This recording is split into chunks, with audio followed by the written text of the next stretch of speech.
كربلاء يا ربك خلق.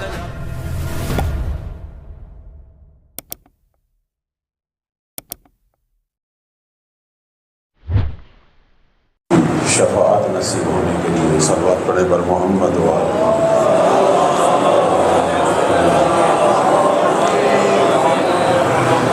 جتنے بھی حاضرین ہیں، مومنین مومنات جو دلوں میں حاجات لیے ہوئے ہیں، پروردگار ان حاجات کو، ان دعاؤں کو قبول فرمائے، ان کی قبولیت کے لیے صلوات پڑھے بر محمد.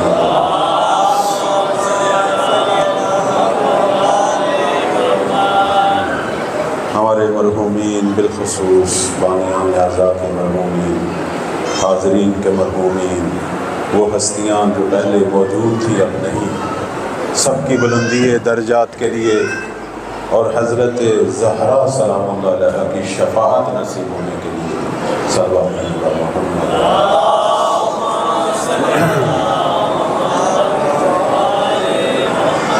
اعوذ باللہ من الشیطان الرجیم، بسم اللہ الرحمن الرحیم. الحمد للہ رب العالمین، رب النور العظیم ورب القدسی الرفیع ورب البحر المسجور ومنزل التوراة والانجیل والزبور ورب الظل والحرور ومنزل القرآن العظیم ورب الملائکة المقربین والانبیاء والمرسلین.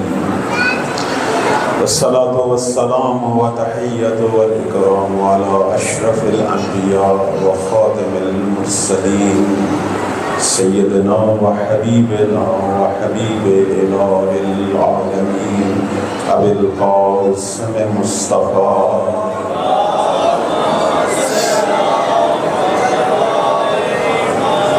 آلہ طیبین الطاہرین المعصومین المنتجبین مظلومین سیما بقیت اللہ الاعظم فی الارضین روحی و ارواح العالمین لہم الفداء. اما بعد فقال تبارک و تعالی فی کتابہ المجید، بسم اللہ الرحمن الرحیم. یا ایتھا النفس المطمئنہ ارجعی الی ربک راضیۃ مرضیہ. صلی اللہ علیہ وسلم.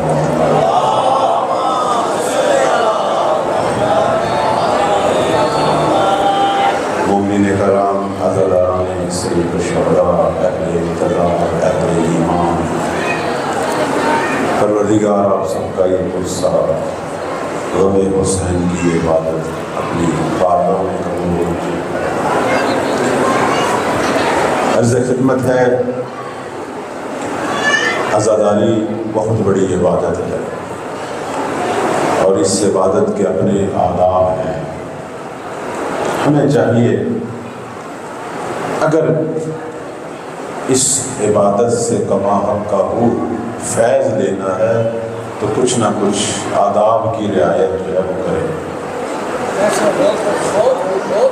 اگر ہم نے فیض لینا، پہلی چیز جو علماء ہمارے عرفاء اہل معرفت بیان کرتے ہیں، کہتے ہیں کوشش کیا کریں وضو کر کے غم حسین کی عبادت،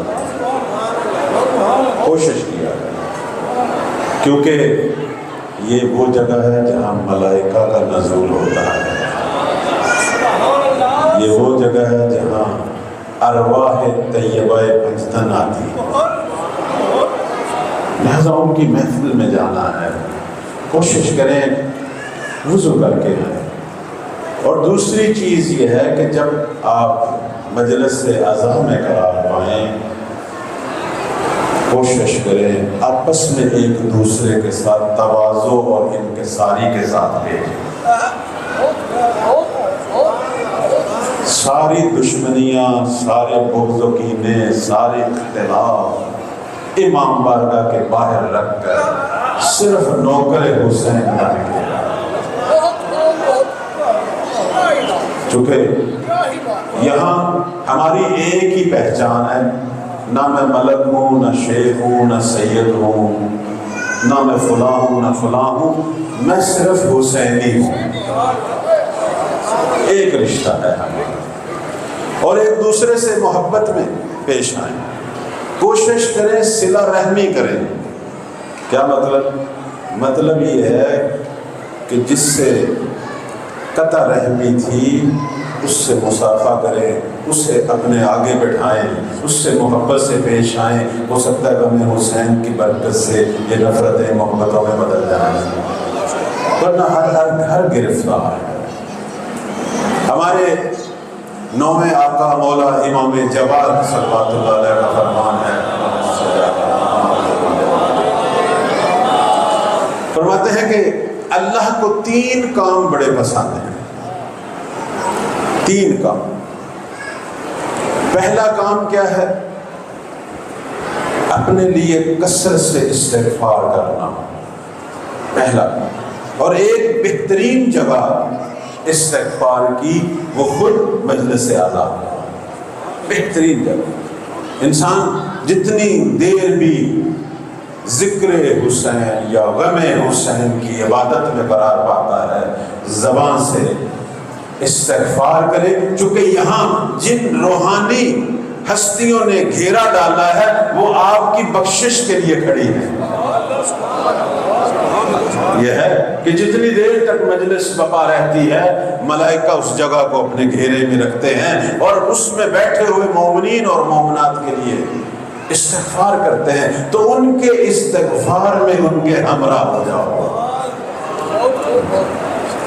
اور دوسری چیز ہمارے مولا فرماتے ہیں یہی جو میں نے عرض کی کہ اللہ کو مومن کا تواضع اور انکساری پسند ہے، تکبر پسند نہیں، تواضع اور انکسار۔ کسی انسان کی جو یاد رہتی ہے 2 صورتوں میں ہے، یا لوگ اسے یاد کر کے روتے ہیں یا اسے یاد ہی نہیں کرتے۔ اگر یاد کرتے ہیں تو جان چھڑاتے ہیں۔ وہ جسے یاد کر کے روتے ہیں اس کے تواضع کی وجہ سے، اس کی انکساری کی وجہ سے، اس کے خدمت خلق کی وجہ سے، اس کی صلہ رحمی کی وجہ سے، ایسا ہی ہے۔ اس لیے معصوم فرماتے ہیں کہ تواضع سے، انکساری سے پیش آئیں۔ اور تیسری چیز ہمارے نویں امام فرماتے ہیں اللہ کو وہ مومن بھی بڑا پسند ہے جو کثرت سے صدقہ دے، صدقہ دینے والا، صدقہ دینے والا مومن بڑا پسند ہے۔ کیوں؟ کیونکہ اللہ خود رازق ہے، اور اگر کوئی اس کے رازق والے نظام میں ساتھ شریک ہو جائے اور اس کی خلق اور مخلوق کو دینے والا بن جائے تو اللہ کو وہ بڑا محبوب اور پیارا ہے۔ صدقہ دینے والا کون ہے؟ دینے والا ہے نا، لینے والا نہیں ہے۔ خدا بھی لوگوں کے دکھ درد دور کرتا ہے، اور اگر کوئی نیت کر لے کہ پروردگارہ مجھے بھی توفیق دے، اور وہ بھی اس کام میں مشیت الہی کے ہمراہ ہو جائے، اللہ کو پسند ہے۔ اگر ہم صدقہ دینے والے بنے تو پروردگار رزق کے دروازے ان کی طرف کھولنا شروع کر دیتا ہے، اپنی باقی مخلوقات کا رزق اس کو دینا شروع کرتا ہے تاکہ اس کے وجود سے لوگوں کو رزق ملنا شروع ہو جائے۔ اس لیے ہماری بعض روایت کہتی ہیں اللہ کو سخی بڑا پسند ہے۔ حتیٰ معصوم نے فرمایا عبادت گزار کنجوس سے گناہگار سخی افضل ہے۔ یہ فرمان ہے معصوم۔ ایک آدمی بہت بڑا عبادت گزار ہے لیکن اگر کنجوسی کرتا ہے، بخیل ہے، اللہ اس کی نسبت اس سخی کو پسند کرتا ہے، اگرچہ گناہگار ہے لیکن لوگوں کے دکھ درد دور کر رہا ہے۔ تو لہذا مجلس کے آداب کے اندر ایک اہم نقطہ یہی ہے کہ ہم تواضع سے پیش آئیں، آپس میں مومنی ایک دوسرے سے حد عقل یہاں صلہ رحمی کریں، اور دوسرا جو ہے اپنے لیے استغفار کریں۔ اور تیسرا نقطہ، میرے عزیزوں، میرے بزرگوں، ہمارے مرحومین جو آج ہمارے درمیان نہیں ہیں ان کو مجلس کے ثواب میں شریک کریں۔ شریک کریں۔ اب آپ پوچھیں گے کیسے؟ کہیں گے جو میں سن رہا ہوں مجھے ثواب مل رہا ہے، اپنے مرحوم والد والدہ اپنے عزیزوں کو ہدیہ کر رہا ہوں، یہ تو کر سکتا ہوں نا۔ اگر سننے کا ثواب ہے نا، سننے کا اجر ہے، تو اس اجر میں ان کو شریک کریں۔ یقین مانیں اتنی ارواح خوش ہوتی ہیں جب غم حسین کی عبادت کا ہدیہ ان کو جاتا ہے، اتنی خوش ہے، شریک کریں۔ بالخصوص جب مصائب پہ گری آئے، اپنے آنسوؤں کا ثواب اپنے پیاروں کی ارواح کو ہدیہ کریں۔ یہ وہ چیزیں ہیں جن کی طرف انشاءاللہ کی توجہ ہے، اور پروردگار ہمیں اس طرح کا عزادار بننے کی توفیق دے جس طرح کا محمد و آل محمد چاہتے ہیں۔ اس دعا کی قبولیت کے لیے صلوات پڑھیں پر محمد۔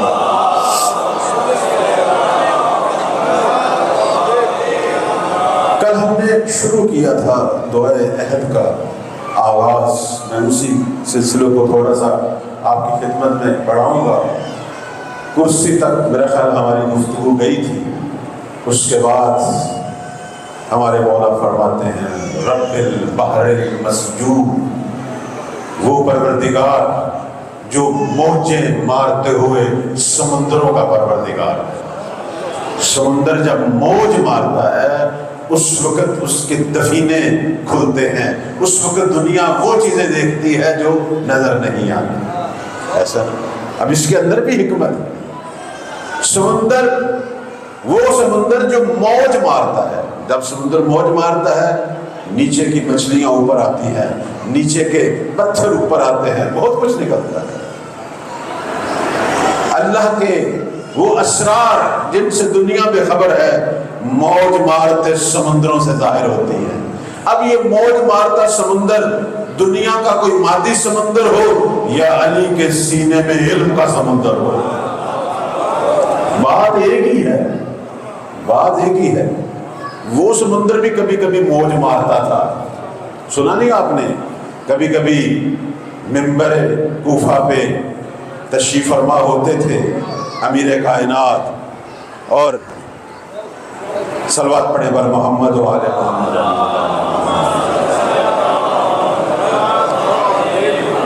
سمندر جب موج مارتا ہے تو اسرار الہی کو ظاہر کرتا ہے نا، چاہے وہ دنیا کا پانی والا سمندر ہو یا علم کا سمندر ہو۔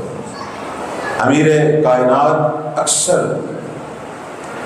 مدینے کی راتوں کو صحراؤں میں جاتے تھے، زمین میں گڑھا کھود کر پتہ نہیں کیا کیا گفتگو کرتے تھے اور وہاں کسی کو آنے کی اجازت نہیں تھی۔ پوچھا گیا یہاں بھی کیا کہتے ہیں؟ کہتے ہیں سینے میں علم الہی کا ٹھاٹھے مارتا سمندر ہے، دنیا میں طاقت نہیں ہے سننے کی، زمین میں گڑھا کھودتا ہوں، زمین کو سنا دیتا ہوں۔ یا علی تو کس زمانے میں تھا؟ عجیب بات نہیں ہے، مولا تو کس زمانے میں تھا؟ لیکن کبھی کبھی امیر کائنات منبر کوفہ پہ بیٹھتے تھے، کہتے تھے سلونی سلونی قبل ان تفقدونی، پوچھو پوچھو علی سے۔ علی کے سینے میں سمندر ہے، وہ بھی موجیں مارتا، رب البحر المسجور، پوچھو اس سے پہلے کہ مجھے کھو دو، اس سے پہلے کہ علی تمہارے درمیان نہ رہے، پوچھو مجھ سے۔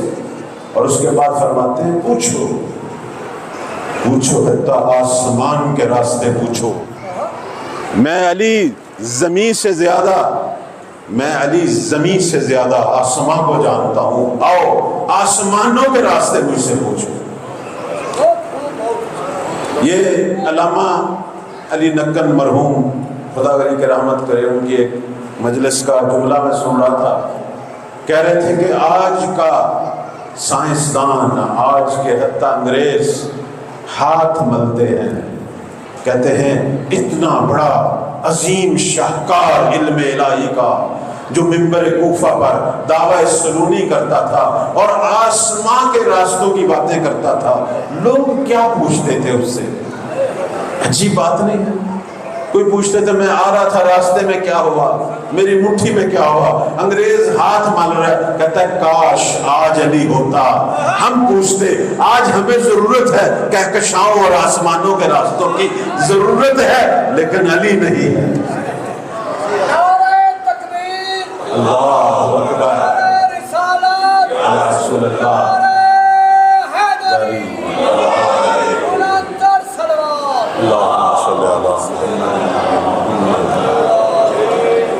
ورب البحر المسجور ومنزل التوراۃ والانجیل والزبور، پروردگار نے بے پناہ کتابیں انسانوں کی ہدایت کے لیے نازل کی۔ معصوم فرماتے ہیں اور رب جس نے تورات کو نازل کیا، جس نے انجیل کو نازل کیا، جس نے زبور کو نازل کیا، اللہ نے کبھی بھی انسان کو تنہا نہیں چھوڑا، ہمیشہ ہادی بھی بھیجا اور ہدایت کی کتاب بھی بھیجی۔ بلکہ میں پڑھ رہا تھا کہیں کہ قرآن مجید کی 114 سورتیں ہیں، یہ اس تناسب سے ہیں کہ اللہ نے نوع بشر کے لیے 114 صحیفے اور کتابیں بھیجی، اس لیے آخری کتاب کی بھی 114 صورتیں ہیں۔ 114 صورتوں کا فلسفہ بھی یہی ہے کہ جتنے صحیفے، صحف ابراہیم، صحف موسیٰ، پتہ نہیں کتنے صحیفے، یہ 3-4 کتابیں تو افضل ہے نا۔ اللہ نے ہر دور میں مکتوبات بھیجے۔ ایک بہت بڑے ایت اللہ گزرے، ایت اللہ قمشی الہی، کہتے تھے اے انسان سوچ تو صحیح، رب کو تجھ سے کتنی محبت ہے، مسلسل تجھے محبت کے میسج بھیج رہا ہے۔ کبھی بھی اللہ نے اپنے میسج کے بغیر نہیں چھوڑا، مسلسل بھیج رہا ہے۔ آج یہی ہے نا، ہم جب کسی سے محبت ہو، کسی کا خیال ہو، میسج بھیجتے ہیں نا، کیا حال ہے، کیا کر رہے ہو، کوئی مشکل ہے تو بتاؤ۔ تو یہ تو آج ہمیں پتہ چل رہا ہے نا میسجوں کی اہمیت کا۔ اس رب کی محبت کا اندازہ لگائیں جس نے 114 میسج صحیفے اور کتابوں کی شکل میں بھیجے۔ اب بعض ہمارے بچے پوچھتے ہیں کہ یہ تورات بھیجی، انجیل بھیجی، زبور بھیجی اور اب قرآن بھیج دیا، اس کا فلسفہ کیا ہے؟ تورات زبور سے نہیں ملتی، زبور انجیل سے نہیں ملتی، انجیل قرآن سے نہیں، اس کا فلسفہ کیا ہے؟ اللہ ایک ہی کتاب بھیج دیتا۔ اس کا بڑا سادہ سا جواب ہے، آپ اپنے بچوں کو سیدھا یونیورسٹی میں داخل کر دیا کریں، سیدھا یونیورسٹی میں داخل کر دو۔ نہیں جی، پرائمری پہلے، پھر مڈل، ہائی، پھر یونیورسٹی۔ ہاں کیوں؟ کیونکہ شعور کی ارتقاء ہے۔ پرائمری کی تعلیم مڈل سے مختلف ہے، مڈل کی ہائی سے مختلف ہے، ہائی اسکول کی یونیورسٹی سے تعلیم مختلف ہے، لیکن ہدف ایک ہی ہے، تعلیم یافتہ بنانا۔ کتابیں مختلف تھی، ہدف ایک ہی تھا، انسان کو تعلیم اور حکمت دینا۔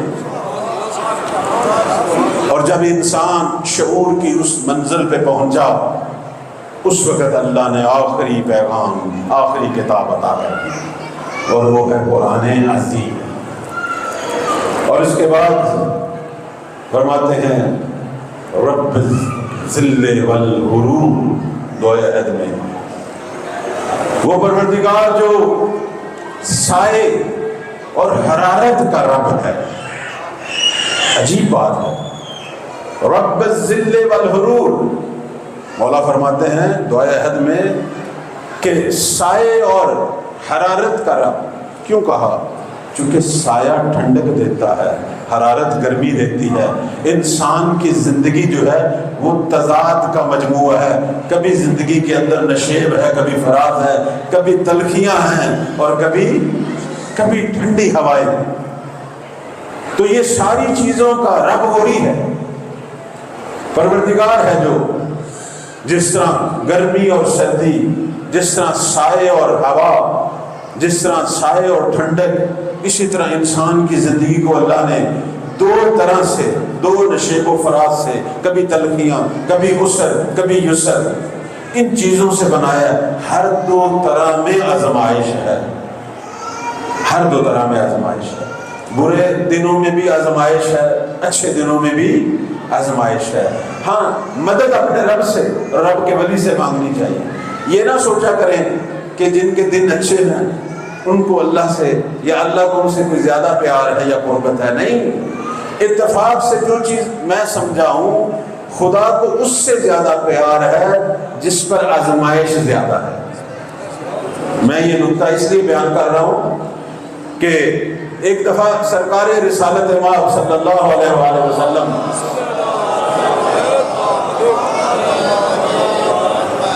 کسی صحابی کے گھر گئے، بہت ہی سننے والی بات ہے، انشاءاللہ محظوظ ہوں۔ کسی صحابی کے گھر گئے، اس نے کھانے کی دعوت کی تو نبی اسلام وہاں تشریف فرما ہوئے، تو وہ کہنے لگا کہ یا رسول اللہ، اللہ کا بڑا فضل ہے۔ کیسے بھائی؟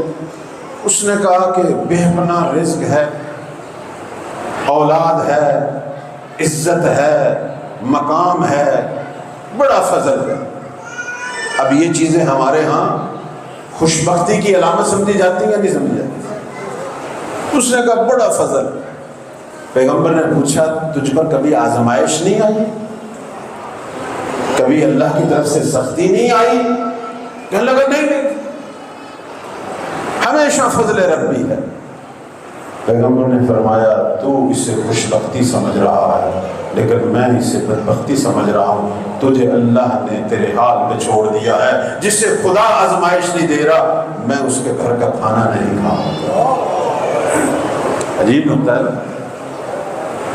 بس آزمائش الہی توجہ کی حامل ہوتی ہے۔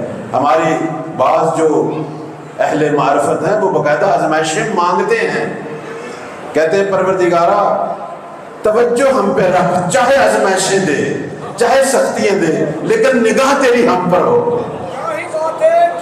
یہ نقطہ ہے اس کے اندر۔ اصل نقطہ یہ ہے کہ کبھی ہمیں ہمارے حال پہ نہ چھوڑ دینا۔ اس لیے وہ لوگ جو آزمائشوں کا شکار ہیں کہتے ہیں جی بڑی سختی ہے، بڑی سختی ہے، بڑے مسائل ہیں۔ دو صورتیں ہیں، یا وہ مسائل میرے اپنے گناہوں کو پیدا کرتے ہیں، پھر اپنے گناہوں کو ٹھیک کر، اپنے کردار کو ٹھیک کر، یا وہ مسائل ربی ہیں۔ اگر ربی ہیں تو سجدہ شکر کر، کائنات کے رب کی نگاہ تجھ پہ ہے، پھر شکر کر، پھر شکر کر، کیونکہ اللہ کو تیرا مانگنا پسند ہے، تیری دعائیں پسند ہیں۔ خدا چاہتا ہے کہ تو اس کا ذاکر بن، چونکہ جب تو خدا کا ذاکر بنے گا پھر خدا بھی تیرا ذاکر بنے گا۔ بلکہ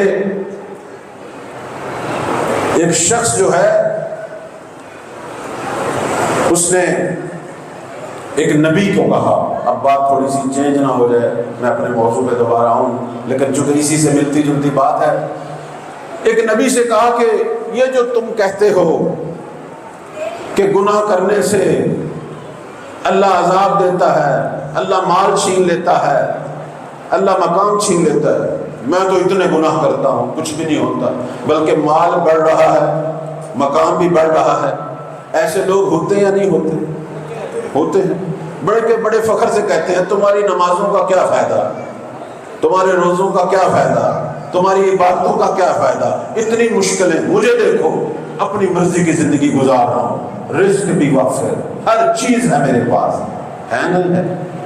اسی طرح کا ایک شخص کسی نبی کو ملا، اسی وقت وحی آئی، جبرائیل آئے، آ کے کہنے لگے اس نبی سے کہ اس شخص کو کہو تجھے نہیں پتا خدا نے تجھے کون سا عذاب دیا ہوا ہے، اللہ نے تجھے اپنے ذکر سے محروم کر دیا۔ یہ سب سے بڑا عذاب ہے، خدا کسی کو اپنے ذکر سے محروم کر دے، خدا دعا سے محروم کر دے، خدا سجدے سے محروم کر دے۔ تو سجدہ نہیں کر رہا، رب کو تیرا سجدہ پسند نہیں، اس نے اپنے سجدے سے محروم کر دیا۔ اس نہج سے سوچنا چاہیے، اس نہج سے سوچنا چاہیے۔ رب الذل والحروب، وہ رب ہے جو ہماری زندگیوں میں سختیاں بھی ہیں، آسانیاں بھی ہیں، ان سب کا مالک وہ رب ہے۔ ومنزل القرآن العظیم، آخری عظیم کتاب قرآن کو نازل کرنے والا، ورب الملائکۃ المقربین، مقرب ملائکہ کا رب، انبیاء والمرسلین، انبیاء اور مرسلین کا رب۔ آخری کتاب تو آ گئی، قرآن مجید، کتاب آخری آ گئی، ہدایت کی آخری کتاب آ گئی، لیکن ہادیوں کا سلسلہ ختم نہیں ہوا، چونکہ جب تک خلق مخلوق موجود ہے سلسلہ ہدایت بھی موجود ہے۔ اس آخری کتاب کے ہر دور میں ایک مفسر، ایک ہادی موجود ہے۔ اس لیے تو غدیر خم میں یہ جو اعلان ہوا تھا وہ اسی جہت سے ہوا تھا کہ ختم نبوت ہو چکی ہے، اب نئی کتاب نہیں آئے گی، اب نئی وحی نہیں آئے گی، لیکن اس کتاب کے محافظ قیامت تک آئیں گے، اس کتاب کے مفسر قیامت تک آئیں گے، اس کتاب کو نافذ کرنے والے قیامت تک آئیں گے۔ غدیر خم کا جو اعلان ہے وہ درست ہے۔ ہم عام طور پر جب روز غدیر منایا جاتا ہے، عام طور پر ہمارے خطبہ ذاکرین اسی جملے پہ اکتفا کر لیتے ہیں، من کنت مولا فہذا علی، اسی پہ اکتفا ہوتا ہے، لیکن خطبہ بہت طولانی ہے۔ ہمارے نبی نے صرف امیر المومنین کی ولایت کا اعلان نہیں کیا، خطبہ پڑھے، ہاں سلسلہ ولایت کا آغاز علی سے ہے، سب کا اعلان ہوا ہے۔ پڑھے، اٹھائیں خطبہ، آپ خود دیکھیں، سب کا اعلان ہوا ہے، سب کا نام لیا گیا ہے، بلکہ جس امام کی ہم امت ہیں سب سے زیادہ ذکر اسی امام کا ہے۔ 27 دفعہ پیغمبر نے مہدی کا ذکر کیا خطبہ غدیر میں۔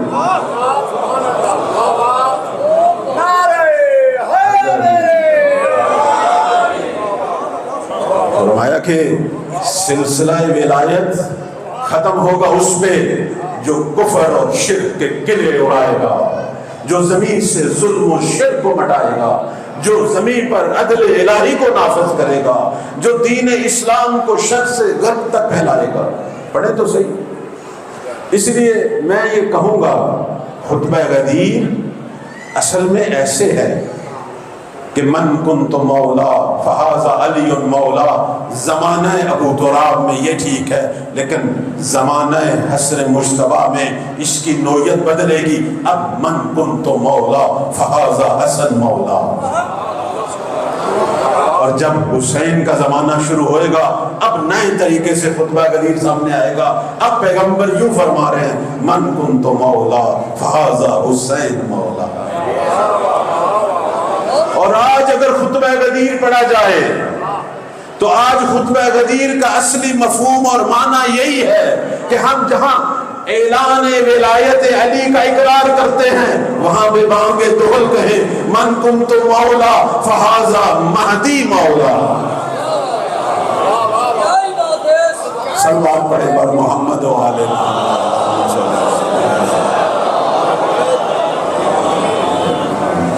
یہ ہے غدیر۔ غدیر یعنی بیعت ہے زمانے کے امام سے، بیعت ہے۔ غدیر یعنی ہر زمانے میں گلی ہے، ہر زمانے میں گلی ہے، اور اس زمانے کی امت اپنے علی کے دامن سے متمسک ہے۔ غدیر یہ پیغام دیتا ہے، غدیر اطاعت کا پیغام دیتا ہے، غدیر ولایت کا پیغام دیتا ہے، ولایت کا تسلسل بتا رہا ہے۔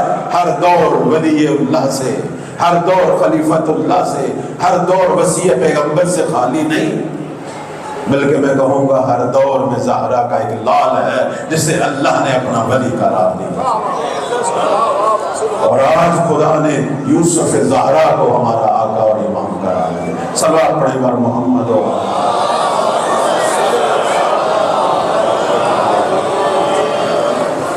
جیسا کہ کل بھی میں نے عرض کیا مکتب تشیع کی کہ جو ایک خوبی یا ایک امتیاز ہے، ہمارا مکتب صرف مکتب ولایت نہیں ہے، بلکہ مکتب توحید والولایہ ہے۔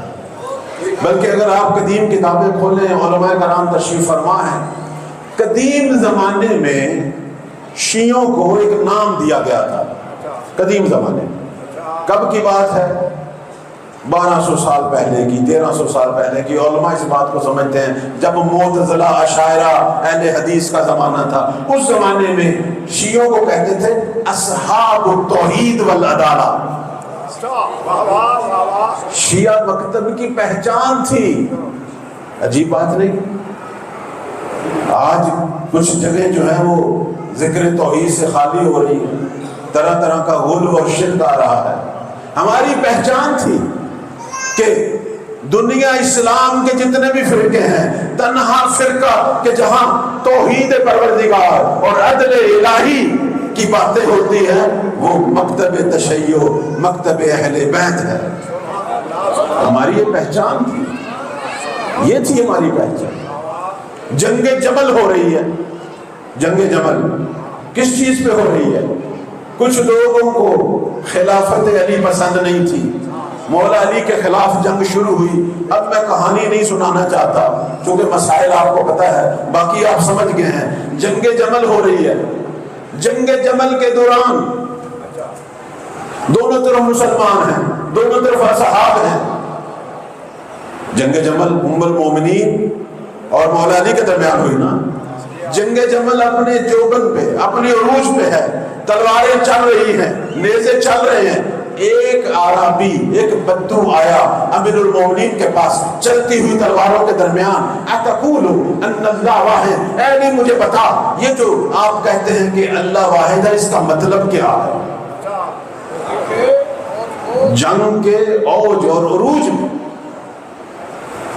اب جب اس نے یہ پوچھا، اصحاب جو ہیں مولا کے وہ لڑنے لگ گئے۔ بابا جنگ کا ٹائم ہے، لڑنے کا ٹائم ہے، سوال کا ٹائم نہیں۔ ابھی جنگ کسی نتیجے پر پہنچنے دے پھر تو سوال کر لینا۔ وہ اس سے لڑ رہے ہیں، مولا علی کی آواز آئی اس سے نہ روکو، یہ جو پوچھ رہا ہے اسی کی بقا کے لیے تو لڑ رہا۔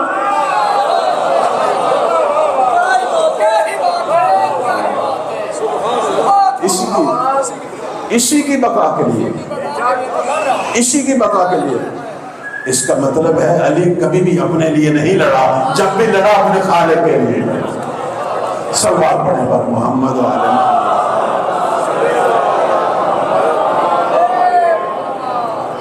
اور اس کے بعد مولا نے اس جنگ کے دوران اس کو بتایا، سن، فرمایا کہ جب ہم کہتے ہیں کہ اللہ واحد ہے، اس کا مطلب یہ نہیں ہے کہ دو میں سے ایک یا ہزاروں میں سے ایک، یہ مطلب نہیں ہے۔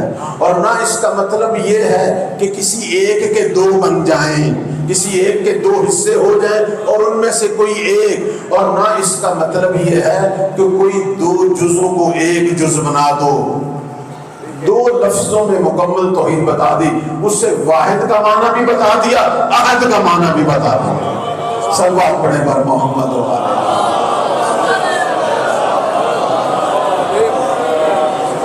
توحید پہ مناظرے دیکھیں نا ہمارے ائمہ کے، ہمارا مذہب توحید ہے۔ ایک بہت بڑا دہریہ، اور آج بھی میں سوشل میڈیا پہ دیکھ رہا ہوں اس طرح کے دہریوں کی کمی نہیں ہے۔ علماء کے ساتھ ان کے مناظرے ہوتے ہیں، جوان ہمارے سنتے ہیں۔ ایک دہری آیا چھٹے مولا کی خدمت میں، کہنے لگا میں تو رب کو نہیں مانتا کیونکہ میں نے کہیں دیکھا نہیں اسے، اور میں کسی ان دیکھے رب کو نہیں مانوں گا۔ یہ باتیں آج بھی ہو رہی ہیں۔ میں اپنے بچوں اور جوانوں کو کہوں گا، سنیں، پڑھیں، ہمارے ائمہ نے جو آج سوال اٹھ رہے ہیں 1400 سال پہلے جواب دے دیے۔ یہ مکتب غنی ہے توحید کی بحثوں سے۔ عظیم ترین کتابیں اس مکتب میں لکھی گئی، توحید سدو، توحید مفضل، عظیم کتابیں۔ امام نے اسے بلایا، کہا صرف اس وجہ سے نہیں مانتے رب کو چونکہ وہ تجھے نظر نہیں آتا؟ کہنے لگا ہاں جی۔ فرمایا تو نے اپنی عقل کو دیکھا ہے؟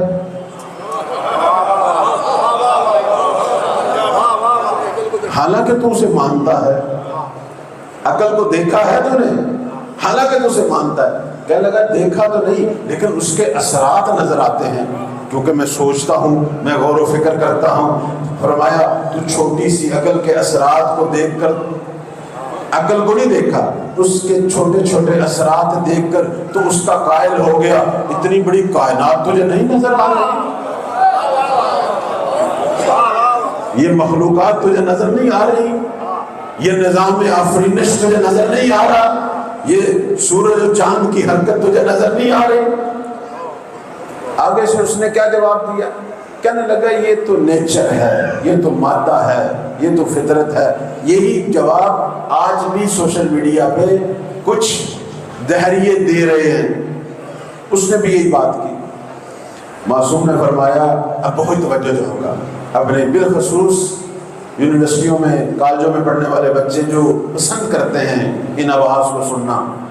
معصوم نے فرمایا اگر یہ نیچر ہے، اگر یہ مادہ ہے تو مادہ تو اندھا ہے، نیچر تو اندھی ہے، پھر کائنات میں اتنا علم اور حکمت کیسے آ گیا؟ انڈا ایک ہی شکل کا ہے، کیوں ایک سے مرغی پیدا ہو رہی ہے، ایک سے مرغا پیدا ہو رہا ہے؟ اب تجھے سمجھ آ رہی ہے پیچھے کوئی حکیم خالق ہے جو ایک ہی شکل کے انڈے سے، کہ جس سے نہ کوئی آواز ہے، جس کا نہ کوئی رنگ ہے، اگر اس کو توڑو تو ایک ہی طرح کا ذائقہ ہے، ایک ہی جیسا سما ہے، لیکن وہ خالق ایک سے نر کو پیدا کر رہا ہے، ایک سے مادہ کو پیدا کر رہا ہے. صلوات پڑھیں بر محمد و آل محمد.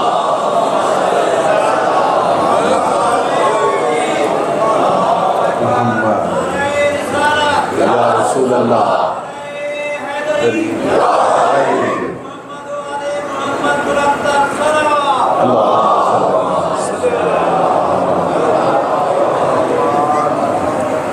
صرف مناظرے نہیں، ہمارے ائمہ نے توحید میں بڑے بڑے درس دیے ہیں، مناجات میں بھی توحید کے درس ہیں. یہ تو مناظروں کی بات ہوئی نا، چونکہ توحید کی گفتگو شروع کی، اسے کسی مرحلے پر لے جائیں. توحید سیکھنی ہے، مناظرے پڑھیں، اور اگلا مرحلہ جو ہے وہ ائمہ کی مناجات دیکھیں، جس کی صفحہ اعضاء پہ ہیں سید الشہداء. کتنا خوبصورت جملہ ہے، کتنا خوبصورت جملہ ہے. فرماتے ہیں ماذا وجد من فقدک، اے رب، اے میرے رب، جس نے تجھے کھو دیا اس نے کیا پایا؟ کیا پایا؟ اس کی غور ہونا چاہیے، اس کی گہرائی میں. ماذا وجد من فقدک، من الذی فقد من وجدک، اور اس نے کیا کھویا جس نے تجھ رب کو پا لیا؟ توحید. اور بلکہ میں کہوں گا یہ صرف رب کے ساتھ محبت کا اظہار نہیں، یہ اس عظیم الہی ایمان کا اظہار ہے کہ جس کی بنا پر پروردگار نے ان ہستیوں کو نفس مطمئنہ قرار دیا. اب اس کا بھی عروج اور کمال دیکھیں. یہ صرف آغاز ہے توحید کا، حسین کی توحید کا آغاز. اور اختتام کہاں تھا؟ اختتام وہاں تھا کہ جب خنجر چل رہا تھا، سجدہ شبیری تھا، اور رب سے گفتگو کیا ہو رہی تھی؟ ترکت الخلق ترن فی ہواکا ایتمت العیال لکی اراکا. اے میرے پروردگار، پوری کائنات کو چھوڑ کر تیرے پاس آ رہا ہوں. بچے میرے یتیم ہو رہے ہیں لیکن کیا کروں، تیرے عشق میں تیری زیارت کو چلا رہا ہوں. اللہ اکبر، اللہ اکبر. اب سمجھ آئی کیوں ہم کہتے ہیں وہ جو میں نے آیہ مجیدہ پڑھی، یا ایتھا النفس المطمئنہ، کیوں مولا حسین نفس مطمئنہ ہے؟ یہ ہے نفس مطمئنہ. میں ابھی ٹائم ہے چونکہ مسائل کی طرف نہیں آ رہا، صرف توحید اپنے آقا کی بیان کر رہا. اسی توحید کے درسوں کو دیکھیں. امیر کائنات کا وہ انداز، مناجات کا انداز، کفا بی عزن ان اکون لکا ابدن. اے میرے رب، میں علی کی عزت کے لیے کافی ہے کہ میں تجھ جیسے رب کا عبد ہوں. کفا بی فخرن ان تکون لی ربن، اور علی کے فخر کے لیے کافی ہے کہ میرا رب تجھ جیسا رب ہے۔ اور اس کے بعد فرماتے ہیں الہی انت کما احب، اے میرے پروردگار میں علی جس طرح کا چاہتا تھا تو ویسا رب ہے، فاجعلنی کما تحب، اب تو بھی علی کو ویسا بنا جس طرح تو چاہتا۔ یہ ہے میرے مولا کی مناجات۔ اور میں کہوں گا توحید صرف مناجات میں بھی نہیں تھی، توحید عمل میں بھی تھی، توحید عمل میں بھی تھی۔ من کان للہ کان اللہ لہو، جو رب کا ہو جائے رب اس کا ہو جاتا ہے، عمل میں بھی تھی۔ ایک دفعہ مولا کائنات اپنے رب سے مناجات کر رہے ہیں اور کہہ رہے ہیں پروردگارا جو میرا ہے لیکن تیرا نہیں بنتا، بس سن وہ آج کے بعد علی کا بھی نہیں، جو میرا ہے میرا دم بھرتا ہے، ہر ٹائم علی علی کے نعرے تو لگ رہے ہیں، لیکن اگر تیری بارگاہ میں سر نہیں جھکاتا وہ علی کا بھی نہیں ہے۔ بس یہ کہنا تھا، پیغمبر تشریف لے آئے، علی تو نے آج کوئی رب سے گفتگو کی؟ جی میں نے کی ہے، جبرائیل آئے تھے تیرے رب کا جواب لے کر۔ وہ کیا ہے؟ تو نے کیا کہا تھا؟ میں نے یہ کہا تھا پروردگارا جو میرا تو دم بھرتا ہے لیکن اگر تیری بارگاہ میں نہیں جھکتا وہ علی کا بھی نہیں۔ کہا ہاں اسی کا جواب رب نے دیا، رب بھی یہ کہہ رہا ہے اے علی سن پھر، اگر کوئی سارا سال روزے رکھے، راتوں کو اٹھ اٹھ کر عبادت کرے، اور اگر احد پہاڑ جتنا سونا میری راہ میں صدقہ کرے، اور ہر سال حج عمرہ کو جائے، اگر تو یہ کہہ رہا ہے کہ جو تیرا نہیں وہ میرا نہیں، اگر کوئی اس طرح کی عبادت کر رہا ہے کہ جس کے شب و روز میرے ذکر میں صرف ہو رہے ہیں، اور احد پہاڑ جتنا سونا وہ میری راہ میں سخاوت کر رہا ہے، اگر تیری ولایت نہیں رکھتا من لم یشم رایت الجنہ، میں اسے جنت کی خوشبو بھی نہیں سونگنے دوں گا۔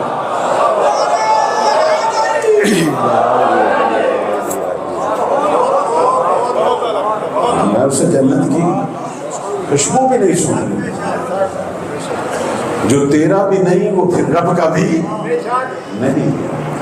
یہ ہمارے ائمہ کے جو عمل میں توحید ہے، اس لیے مولانا رومی فرمایا کرتے تھے از علی آموز اخلاص عمل، اگر عمل میں اخلاص دیکھنا ہے تو آؤ دنیا والو کتاب علی کو پڑھو، سیرت علی کو پڑھو۔ کیوں کہا مولانا رومی نے یہ؟ کہتے ہیں کہ جب میں نے یہ واقعہ پڑھا کہ ایک جنگ کے دوران ایک پہلوان کو جب پچھاڑا اور اس نے اپنا لعاب وجہ اللہ کی صورت میں پھینکا، امام نے اسے چھوڑ دیا۔ پھر تھوڑی دیر بعد مولا نے دوبارہ اس سے جنگ کی اور اسے جہنم حاصل کیا۔ پوچھنے والے نے پوچھا یا علی یہ کیا ہے؟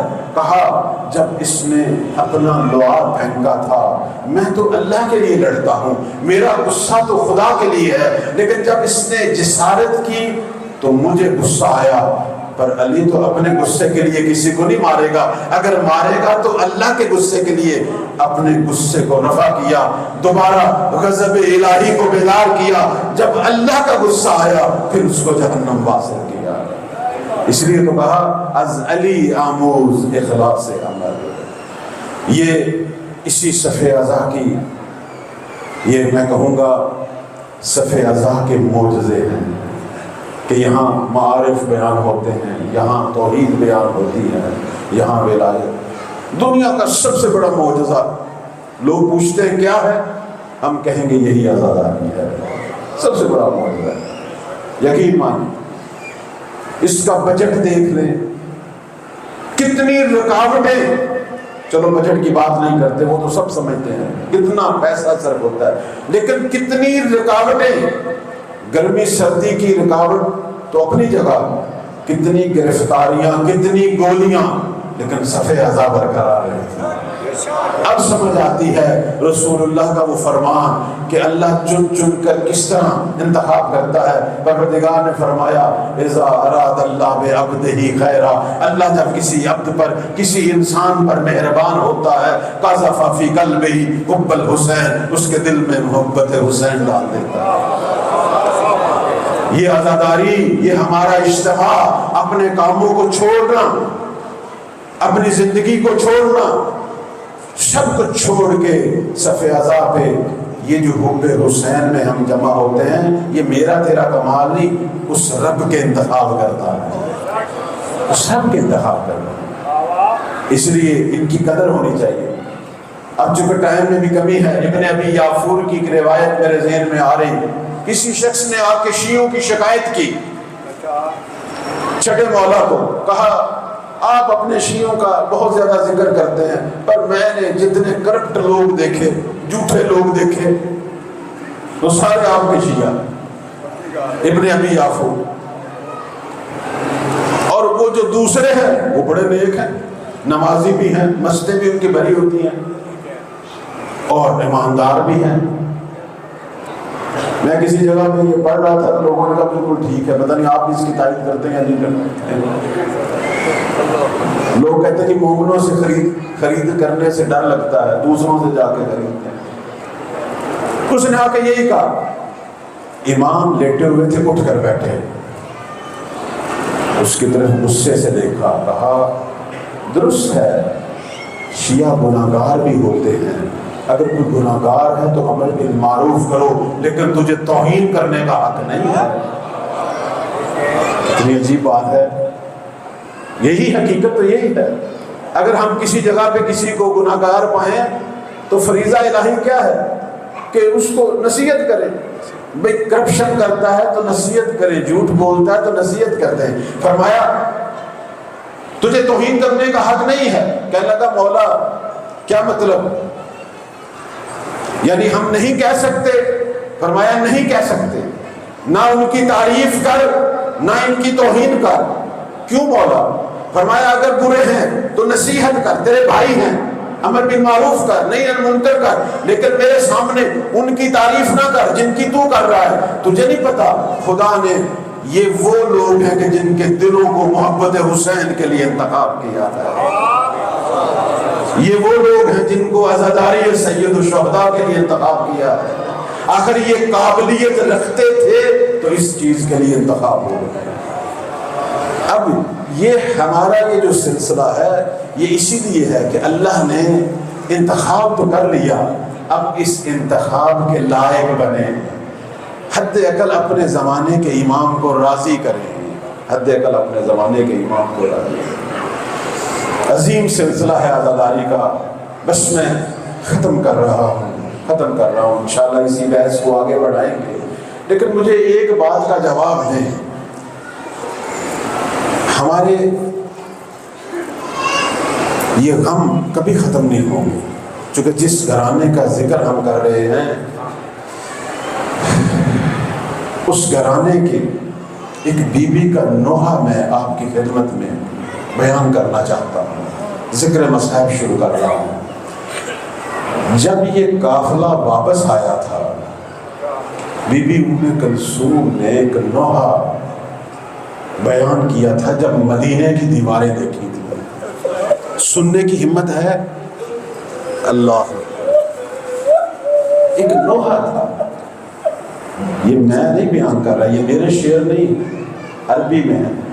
بی بی ام کلثوم نے جب دور سے مدینہ دیکھا نا تو ایک جملہ نکلا بی بی سے، کتابوں میں ذکر ہے. فرماتی ہیں یا مدینہ تجدنا اللہ تقبلینا، اے میرے نانا کے شہر اب تیرے قابل ہم نہیں رہ گئے. اللہ اکبر، اللہ اکبر، اب تیرے قابل ہم نہیں رہ گئے. جب واپس آ رہے تھے کس حال میں واپس آ رہے تھے؟ آنکھوں کی بینائیاں ختم ہو چکی تھی. خود بی بی نے کہا جب سے عباس گیا رو رو کے آنکھوں کی بینائیاں ختم ہو گئی. یا مدینہ جدنا لا تقبلینا، اے نانا کے شہر اب تیرے قابل نہیں رہ گئے، کس طرح داخل ہوں؟ جو قافلہ لے کے آ رہا تھا اس نے پوچھا کیوں بی بی؟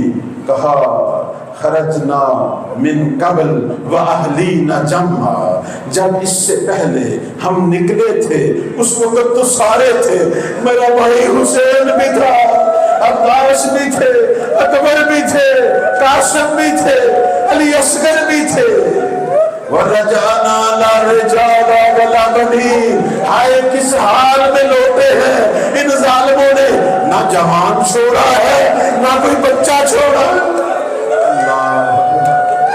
اللہ اجرکم اللہ، اجرکم اللہ۔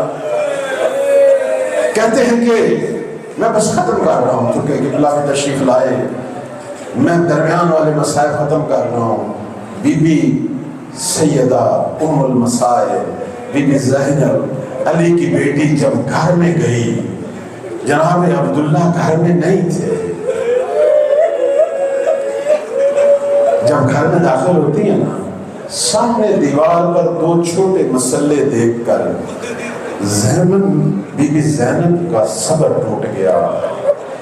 شروع سے ابھی تک تو یہی کہتی آ رہی تھی بچوں کو میں نے بھائی پر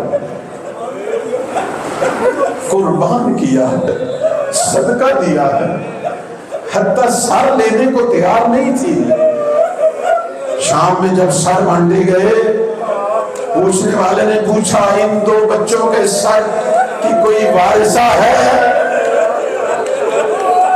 خاموش ہو گئی زینب، خاموش ہو گئی تھی۔ دو دفعہ پوچھا، آخر میں اس نے کہا کہیں خیموں میں جل کے مر تو نہیں گئی؟ فضہ چیخ کے بولی کیوں نہیں، میری آقا زادی ہے۔ خود سر فضہ نے لیے، کہا تم ماں ہے کیوں نہیں بچوں کے سر لے رہی؟ کہا جب بھائی کو صدقہ کر دیا۔ زینب تیرے صبر کو سلام۔ لیکن آج علی کی بیٹی جب پلٹی ہے نا، گھر میں دو مسلے دیکھے، آج اکیلی ہے، کوئی بھی گھر میں نہیں، بس دونوں مسلوں کو سینے پہ لگایا، اب زینب کا صبر ٹوٹ گیا، رونے لگ گئی، روئی، رو رہی تھی کہ عبداللہ آ گئے، جناب عبداللہ آئے، کہنے لگے اے بوڑھی عورت تو کون ہے؟ تجھے پتا ہے کہ میری زوجہ علی کی بیٹی آ چکی ہے، میں تجھے نہیں جانتا، میرے گھر سے چلی جا، چونکہ کسی وقت بھی علی کی بیٹی آ سکتی ہے۔ جب زینب نے رخ پھیرا، کہا اے عبداللہ وہ میں ہوں۔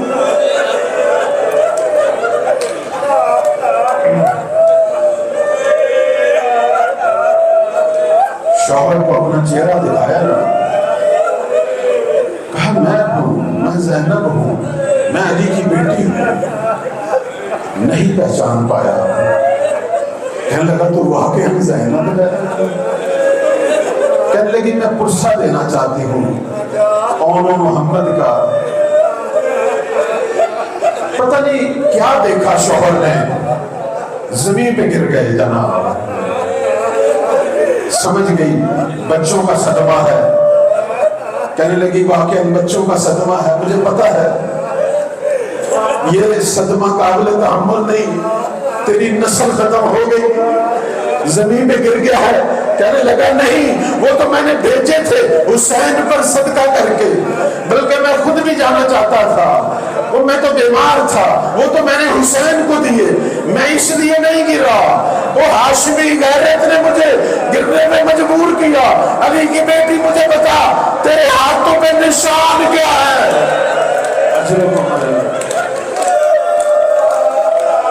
یہ ہاتھوں پہ نشان کیا ہے مجھے یہ بتا۔